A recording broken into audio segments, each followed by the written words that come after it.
വയനാട് അമരക്കുനിയിലെ ജനവാസ മേഖലയിൽ ഇറങ്ങിയ കടുവയ്ക്കായി തിരച്ചിൽ തുടരുന്നു. ഡോക്ടർ അരുൺ സക്കറിയുടെ നേതൃത്വത്തിൽ തെർമൽ ഡ്രോൺ അടക്കമുള്ളവ ഉപയോഗിച്ചാണ് വനംവകുപ്പിന്റെ തെരച്ചിൽ. അനുകൂലമായ സാഹചര്യമുണ്ടായാൽ മയക്കുവെടി വെക്കുമെന്ന് South Wayanad DFO Ajith K Raman പറഞ്ഞു. തെരച്ചിൽ തുടരുന്നതിനിടെ പുലർച്ചെ കടുവ ആടിനെ കടിച്ചു കൊന്നു. ഊട്ടിക്കവല പായ്ക്കണ്ടത്തിൽ ബിജുവിന്റെ ആടിനെയാണ് കടുവ കൊന്നത്.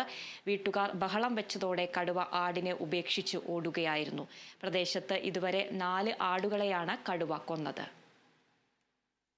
അമ്പത്താറിനടുത്ത് ഊട്ടിക്കവല എന്ന ഭാഗത്ത് ഒരു ലിഫ്റ്റിങ്ങിനുള്ളൊരു ശ്രമമാണ് ഉണ്ടായത്. വീട്ടുകാർ ഉണർന്നതുകൊണ്ട് ഇതിനെ കൊണ്ടുപോകാൻ സാധിച്ചില്ല.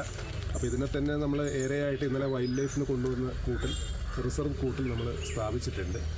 കൂടാതെ രാത്രി തന്നെ ഡോക്ടറും സംഘവും ഇവിടെ എത്തുകയും തെർമൽ ഡ്രോൺ ഉപയോഗിച്ചുള്ള പരിശോധന ആരംഭിക്കുകയും ചെയ്തിട്ടുള്ളതാണ്. അതിൽ ഈ ഭാഗത്ത് കടുവയുടെ സാന്നിധ്യം തിരിച്ചറിഞ്ഞിട്ടുള്ളതാണ്. കടുവേനെ ലൊക്കേറ്റ് ചെയ്യാനുള്ള ശ്രമങ്ങൾ നമ്മൾ തെർമൽ ഡ്രോൺ ഉപയോഗിച്ച് നമ്മൾ ചെയ്യുന്നുണ്ട്.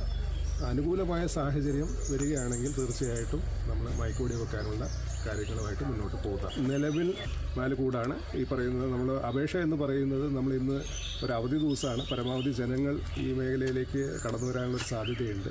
അത് പരമാവധി ഒഴിവാക്കേണ്ടതുണ്ട്. നിലവിൽ ഒരു കാപ്പിത്തോട്ടത്തിലാണ് ഇത് കണ്ടിരിക്കുന്നത്. അതുകൊണ്ടാണ് ഞാൻ പറഞ്ഞത്, കാപ്പിത്തോട്ടത്തിൽ ഓപ്പൺ ഡാർട്ടിംഗ് എന്ന് പറയുന്നത് ദുഷ്കരമായിട്ടുള്ളൊരു കാര്യമാണ്. നമുക്ക് തുറസായിട്ടുള്ളൊരു സ്ഥലത്ത് കിട്ടുകയാണെങ്കിൽ തീർച്ചയായിട്ടും അതുമായിട്ടുള്ള ബന്ധപ്പെട്ടുള്ള കാര്യങ്ങൾ ഇന്ന് ചെയ്യുന്നതായിരിക്കും.